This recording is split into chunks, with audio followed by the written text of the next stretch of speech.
Welcome to Greetings from the Future, Tales from the Metaverse. Today we're going to be talking about safety in the Metaverse. There are two big events coming up in the next 6 months to do with safety in the Metaverse, and we'll talk about those a bit later, but it's an ongoing issue.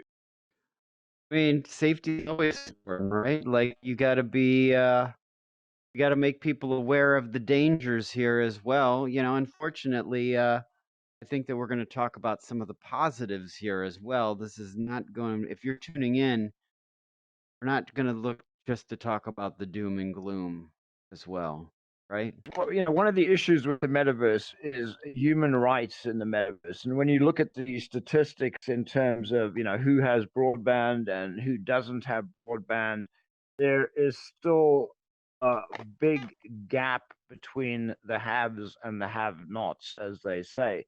And, even here in the US, where, there are people that either can't afford broadband or live in an area that is so rural that they can't get broadband. And things are improving slightly, but that is still an ongoing issue. Right, but that has not really something to do with the human rights. Maybe you are in the metaverse or you are not in the metaverse. The human rights in the metaverse is first for those people that are definitely in. Sure, there are people that cannot get in. Yeah, that is a problem. Even if you think about third world countries, they would probably benefit when you think about education and all the benefits they could get. But in this case, I guess it is human rights when you are in the metaverse. So are human rights guaranteed here? Well said. Well said, Chris. I mean, I feel like what are our rights here? And there's a lot of mysteries with that, and that's why this is such a huge topic of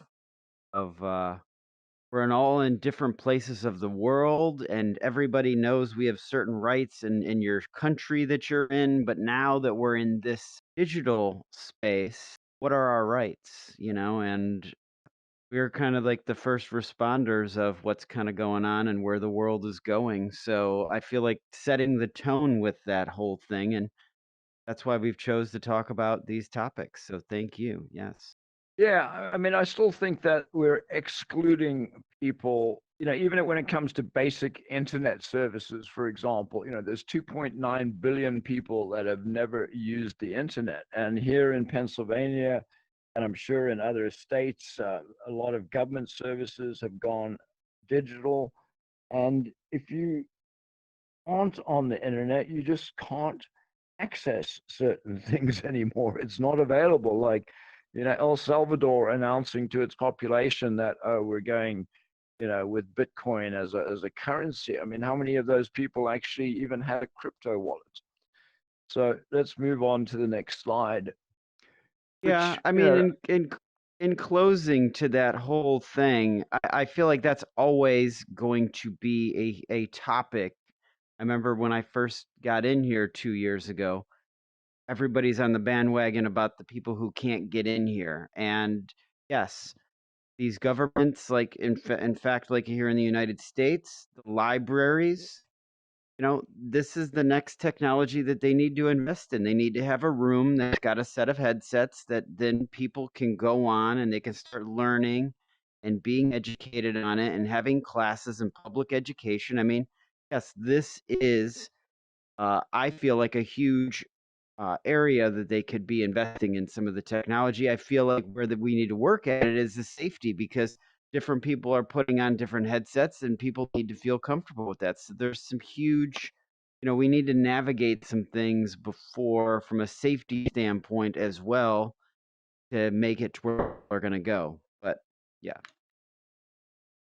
which directly leads us into the next slide, which is basic safety. Would you like to speak on that, Eric? I mean, the thing with safety is, and I see fishing up there, and this is a huge problem because first off, from a karma standpoint, shame on any of these people who are sending malicious emails to people, portraying to be an Amazon or something that people normally purchase things and trying to confirm a purchase and, oh yeah, and then put in your bank password for here. And it's very, very deceitful. And wow, it it just pains me to even really tap into that, because who are these people attacking regular people unbeknowing, and could lock out their computer, cause all kinds of problems to these people? Shame on you. Really, like, I could go on huge about that, but the safety, it's like clicking on things, honestly, you're best to just not click on things rather than click on them. Like, that's my, if I was to give any kind of advice with personal information and everything like that, you click on something and next thing you know, people are in your computer. Shame on you people. Honestly, like, wow, the problems that you've caused people. And these are, some of these people are good people that you have really messed with. And oh man, may the rain come down on some of these people, because that karmatically is, if these people have problems that are causing all this stuff, they ultimately deserve it. And let me send some energy. If I could create an energy ball, shame to you people. All right. That's what I got for that. And you know what? There's like 1,000 times that anybody who's had bad things happen to them is like, yes, right now, because man, no, it's businesses, everything, shame. That's what I got for safety and fishing. Chris, any thoughts on that? Well, we don't have to forget that this place is still a part of a networked system. So we are interacting with any kind of emails, invitation letters, communities that are classic on the internet, websites, and people get involved, invited, whatever. There's always and everywhere the possibility that people get, well, confronted with phishing mails in this area, or that other people want to lead them on. That they, for example, like I experienced it. I was just on a list, on a catalog list, and I'm an AR developer and VR developer. And one day I just receive something like an invoice letter, like, we put it your data on a new website because we made a new website that costs you 400 euros. I thought, like, I never gave you first the permission to put my data on the new website, and I never wanted to be a part of this new community you're starting. Never wanted to pay 400 bucks for that stuff. So, well, I wrote them an email and said, guys, take my data down. And especially in Europe, in this case, it's quite different. We have to see that from the United States. We have GDPR, that is a very strong law that protects people and their personal data. Right? You're not allowed to take data from someone and process it digitally. That also applies in the metaverse because it's a digital construct, basically. So we have to think about laws, regions, how people act. And yes, you need to have the same security and the same consciousness. What can happen on a normal website can also happen to you on a platform like your chat, maybe Outspace, wherever you are.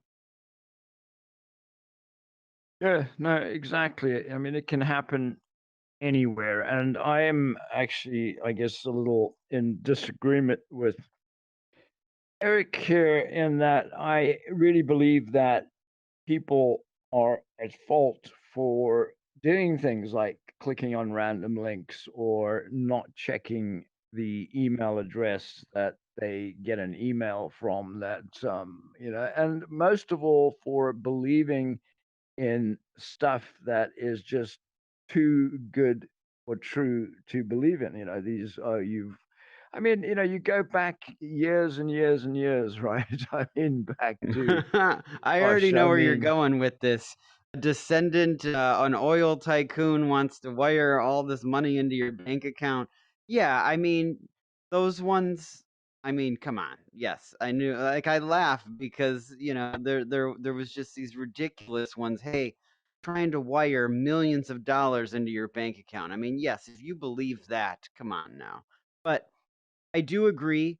Check the email address that this come from. If it's a weird, if something looks not even like, check with that email address where it come at the top before you click on it 100% because that will eliminate most of the problems. I would agree. you know, I remember getting the solicitations in the mail, you know, snail mail with a stamp on it. You know, gosh, like 30, 40 years ago. And, you know, people are still being taken by it today. I mean, I think that's the point, is people never learn. So any other thoughts on what we have up here on the slide before we move on? Shame on those people still doing those phishing scams and trying to lock people out of their computers and all that stuff. Shame. All right, that's it. That's all I got. Well, you know, just to rebut that again, you know, one of the points that we do have up here on the screen is critical thinking. And again, you know, I really think that there needs to be a lot of critical thinking when it comes to the Huh. internet and the metaverse Eh, and whatever.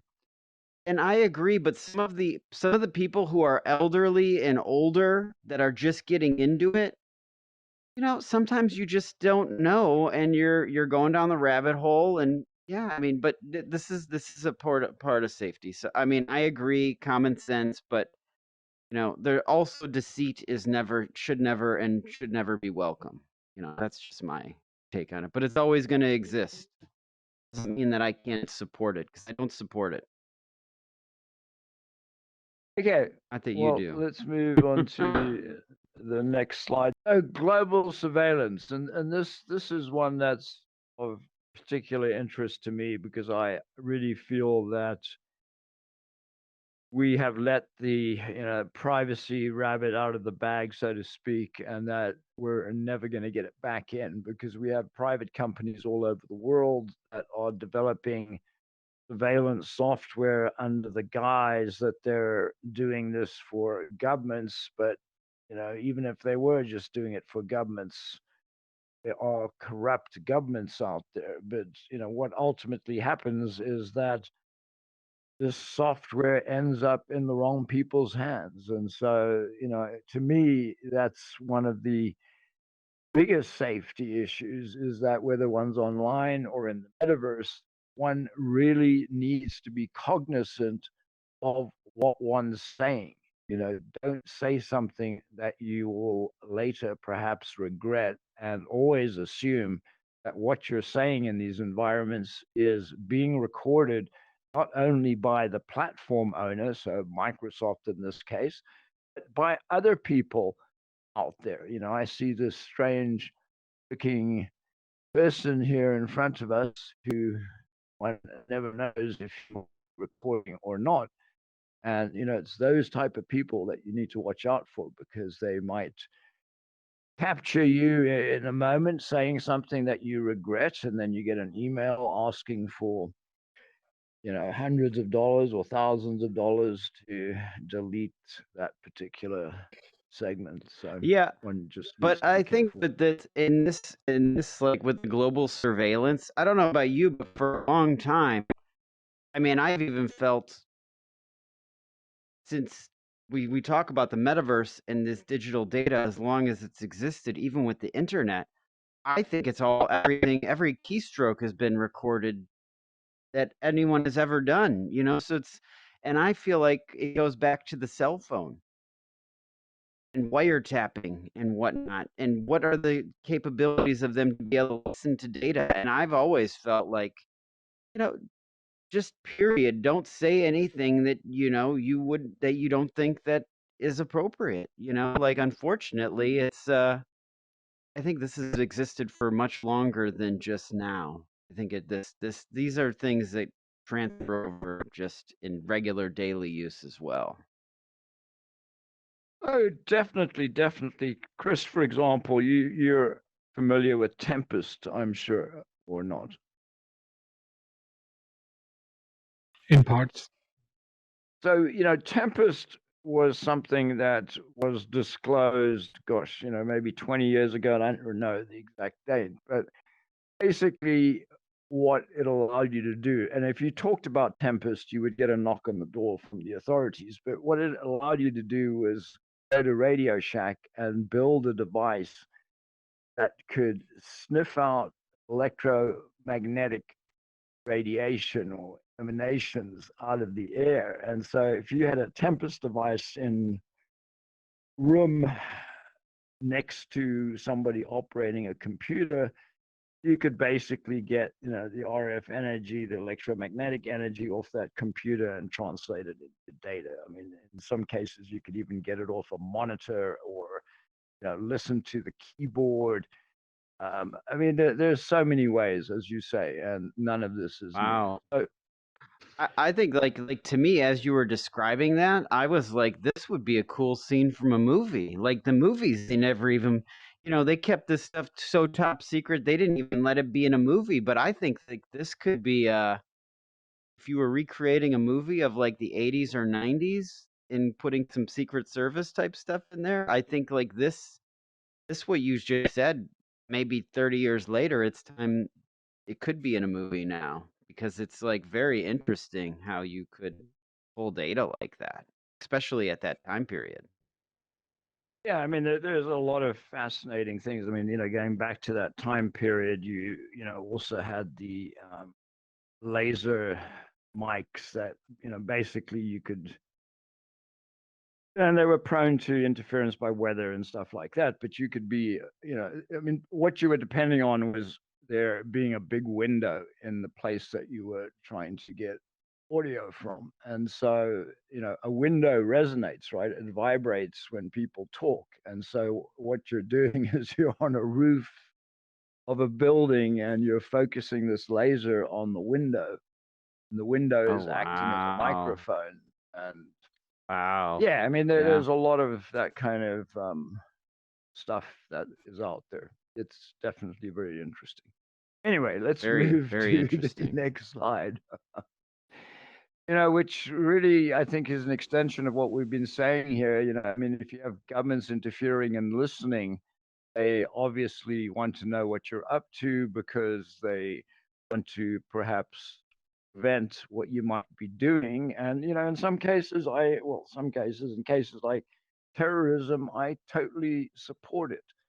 In cases of, phishing, and not the phishing that we've just talked about, but phishing for people that may have committed a crime by, randomly looking through data for, traces of I did this or that,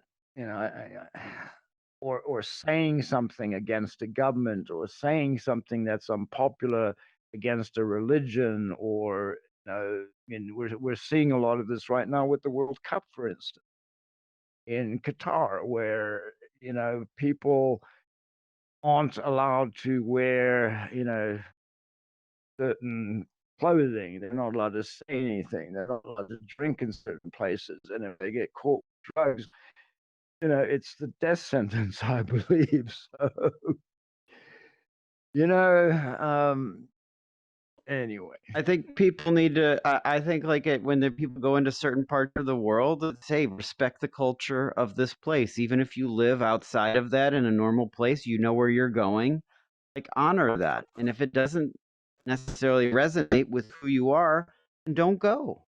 That's my thought on it. It's like we don't need to rebel against everything and push every single thing and cause problems in different places. Not everybody functions the same. And it's again pushing our beliefs or somebody else's beliefs on other people. And I don't know. I mean, it's a touchy subject, but why?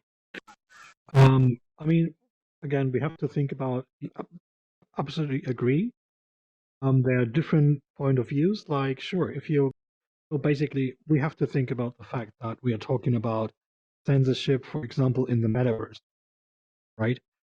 And sure, we will have guests on those platforms from many different countries with different cultures, and people from Qatar coming also these platforms, and they are used to a complete different style of communication, even if it's between men and women and so on and so on. So we have to think about that. And the most important thing is that we have to find a way in the metaverse, on those platforms, in these worlds, to establish something like a code of conduct where everyone can agree to. It's the most important thing. It's getting to the users, getting to the people that are using it, that are part of these worlds, that are creating them, whatever, meeting there. We need to find ways um, to get around together. And something maybe like a code of conduct could be shown on a very brief um, table when you just enter. I think that's important just to make clear in this environment here, we have those certain rules. I think it's very important to do that for every person who's building a world, setting up a platform, um, because it's extremely international. There's going to be like a members only type spaces too, to where like, hey, you're going to need to be initiated, you're going to need to be a member to even have access to certain places. And you know what? I think that should be acceptable, just like in, these other regions of the world that have different things, like, and that's okay. It's okay that and again, I think that some people go into, oh, that's segregation, everybody should be allowed. No, because there's adult things and there's kid things. And, I even think that there's adult things that maybe people shouldn't even be able to get into until they're 40. It's like, oh, no, no, no, I'm an adult. I'm in my 20s. Well, you know what? You need to be seasoned a little bit more with life before you even, and I think that's where it goes into like the Kabbalah and all that stuff. Like some people are not allowed to study that until they're even of a certain age, and it's past your 30s. And there's something to be said about that. It's like, why? Well, there's a lot of growing we do as people, and to become even another level of an adult. I don't even know at 21 if you're fully an adult. If you go back to your 40s, you know so much more. And I think that maybe at that age you shouldn't just have, oh, you're free reign to do everything. I think that there's something to be said about curtailing some of these things back and being like, hey, you know, not giving everybody everything all at once. We have also heard for the metaverse that people, and I feel like I'm a good example of that because I'm yellow here. Like I've gravitated towards and Jolly's purple from Pandora, and I've the Simpsons color has just resonated with me being here in this metaverse, because I think the Simpsons are a great example of a family that they've put everybody else who's famous or notorious on their show. So I feel like they've needed a presence here in alt space. So I've decided to embrace being yellow, and because it doesn't matter what color that I am in the real world. And some people would think, no, no, no, no, no.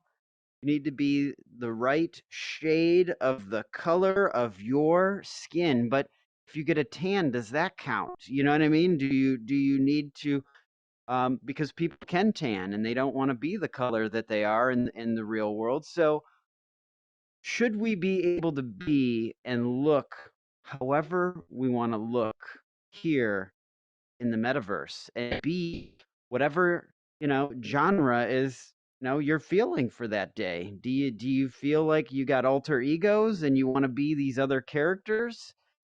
Some of these monsters or beings or a toothpaste, if you're a toothpaste in another world, does there even need to be gender specific if you were with a toothpaste? Maybe you're just a thing and that's what you want to be. So I don't know, like, should I feel like that's part of the power we have here is you can kind of explore a little bit like that without having to go under some surgery to explore, and I don't know, that's a whole very, very, very sensitive topic. But after spending enough time here, I would think before you go down that road of doing that, this is a perfect place to kind of try that out to see if this actually is speaking to you before going down those roads of making it a permanent choice. That's an opinion and not, that's just an observation from being here. And that maybe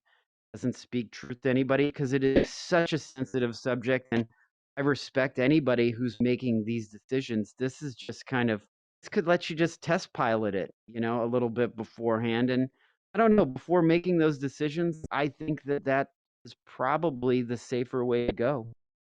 What's Chris? I think that there are many different ways to look at that, but I would agree. Yeah, I mean, in my opinion, it's the freedom of anyone to choose what she or he likes to be or wants to impersonate. It's in between of role playing, in between of maybe showing something that is not your physical you, but is more inside. I think that basically the metaverse gives us the opportunity to be different than in the physical world, and why shouldn't we use it? Why should we put all these burdens that we have on the physical world, from politics to whatever, discrimination and so on? Well, we have to be aware of that, but we don't have to put it on all the people that are in here from the first minute they enter. Like, how do you want to be seen? Is that your real skin color? What do you want to tell us with that? Just, just be a person, um, or an avatar, or whatever you want to be. That has to do with respect and freedom. Oh, Again, I feel like this comes down to levels of censorship. I mean, I don't know. We've been here for a while, and honestly, I believe coming into these whole things, there should be certain trainings that you go to because let's face it, motor senses and everything else, you need to become adjusted to this environment. This is the learning curve. Like, I would never go on a roller coaster as one of the very first experiences that I would go into with being in this head. Like, shame on anybody who's trying to, again, I feel like that's almost a form of cyberbullying, like that you could literally sabotage somebody's experience coming into VR by throwing them into the deep end of the water and being like, oh, yeah, I hate this. Like maybe even their parents in it and they know that their parents are going to absolutely hate it. So then they're going to never go into the headset because they're like, oh, I don't want even any part of that world. And it's the education, right? To the education of, hey, even exploring first maybe in 2D and setting people up for where they're going to go, what they can see and what they can do. There's so much education that needs to be done in this world. So, we got to spoon feed it to people. And I feel like there needs to be that for people. There needs to be this beginner level. You should not start in an intermediate or advanced. You just should not, Well, the psychological next slide impact. Yeah. really leads well into this, and that is, you mentioned, the psychological impact of being taken on a VR roller coaster might be negative if one isn't used to that type of immersive environment. And so, the next slide deals with psychological impact as to, whether it's good or bad or whether there is any. And I think, it's both good and bad. People can get addicted or affected by anything and, exposed to anything through, other mediums as well, television, the internet. So, again, this is just an extension of some of the issues that we've been dealing with for years, game addiction, for instance. I mean, it's both sides of the coin. There's all kinds of psychological and to go back to even the roller coaster is I still haven't been on the roller coaster because I just know, like, I'm not ready for it. I have not came in yet and been like, you know what? I feel like doing this because to me, I've had some moments in here as well to go in some environments that, I think that there really needs to be some warnings on environments to where, like, hey, if you have any kind of motion sickness, this is not the world for you. Just because some of the visuals in the background and whatnot. I mean, as much as people are going to be like, "Oh, this shouldn't be censored," it 100% should. It should be rated. People can go into spaces and they rate it on social, on these different things, like, and how it would affect you. Is what cyberbullying? What is its scale on a 1 to 10 here? You could go into a place and it's a 10 for cyberbullying, and you know what? It's perfect. Let's put the bullies in rooms with the bullies. You know what I mean? They can all bully each other and have lots of fun and create videos. And if you feel like being in that environment, you can go into it. And there could be the one level of that to where just none of it's tolerated. Like, this is an area that's sensitive and people want to be in the healing. We need healing spaces here in VR where bullying is, there's no tolerance. There's some people that are dealing with it enough in their regular life that we need safe spaces here that could be like these beautiful sounds. That's just like, you go in there and this is a safe space for people who are just in majorly attack mode all out there.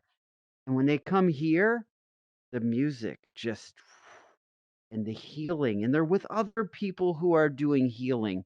So I know we're talking about the toughness here, but there is absolute beauty that can be created here too, and healing that people need. So it's like you can look at both sides of the coin here. And I think that you need to look at the full spectrum of everything. You and I are going to have to go on a roller coaster ride one of these days. I won't go on a physical roller coaster because the odds in my mind aren't that great that it's not going to break and something horrible isn't going to happen. But in VR, I think one is safe. But you make a good point that, people do get motion sickness and one really has to take it easy. And I think that was interesting to me in terms of one of the work studies that they did about working in VR, is that they found that not everyone could hack it. Not everyone could just put on a headset and become productive in VR right away. They had to get acclimatized to it, and in some cases just really couldn't deal with it for hours on end. Chris, any thoughts before we move on to the next slide? Well, I think that the psychological impact will be for sure quite heavy on some people because, again, dealing with a complete immersive world around you, if you have certain anxieties, um, like I don't know the exact term, but two small rooms, for example, right? Being in a small room, Claustrophobia, right? claustrophobia, for example, Claustrophobia. or if you're anxious, you don't like spiders or whatever kind of stuff. You're getting into a horror Arachnophobia. world, arachnophobia. You're getting into a horror world where a giant whatever tarantula is coming to you or whatever. Right, Yeah, right, well, right. it depends what happens in your mind. Do you get, it's not that you don't know that this is a whatever kind of object that someone made and that is looking funny somehow, but the movement and this approaching towards you, that those things stay in your mind, in your thoughts, and especially in your fears, right? This is a very very strong system that is working inside of you, right? Like I Right, still have right, problems right. with height, and when I'm standing on a high building, I still get problems also in VR. Even if I know I'm standing on the floor in my apartment, but my brain tells me, "Wow, danger." That does something to you. So there is a lot we have to think about when it goes to psychological impacts in a immersive environment. Good point. Good point. Good point. Well, 1000%. 1000%. Yep. let's move on. Cryptocurrency finance. This is a big one lately because once again we're starting to see people have called it the another crypto winter, but some people are saying it's way beyond the winter, and we're basically heading for a crypto disaster. Just in the last month or two, we've seen FTX file for bankruptcy and lose customers at least $1 billion plus. 1 billion I think is on the low side, and as a result of FTX's collapse, other companies have collapsed as well, pulling more customer accounts into the void. And so, that old saying, not my keys, not my crypto, right?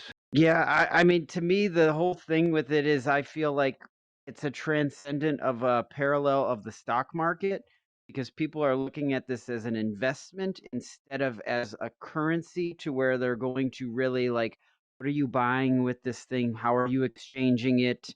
And hey, is this one supporting artists and whatnot? Because that's what's going to really create value is when you have a lot of people that have little bits of money in it that they're doing this with. The minute like these people come in that are like they call them whales. They're like, oh, I got all this money. You know what? I'm just gonna put it. They call all their buddies up and they're like, let's put it all right here, and it inflates that whole thing. And then these people can keep it as long as they want to keep it there. And then they're like, they call their friends up, oh, let's move it over. So you're dealing with these crazy intangibles like that of people who really have the power in this world. And I mean, that just shows you that's just my observation of it to where they can at any moment pull the carpet. That's just the way it is. That's the 1%. They kind of make the rules, and if you're playing the game, you're playing in a dicey game, and I don't know. I think it's interesting, but it needs to find it has a place. It just needs to find it. Same thing with the NFTs. I feel like they're finding their footing. This electronic piece of little thing is not worth all these hundreds of millions or millions of dollars. To have it. It's coming back to reality. So I think everything's going to balance itself out.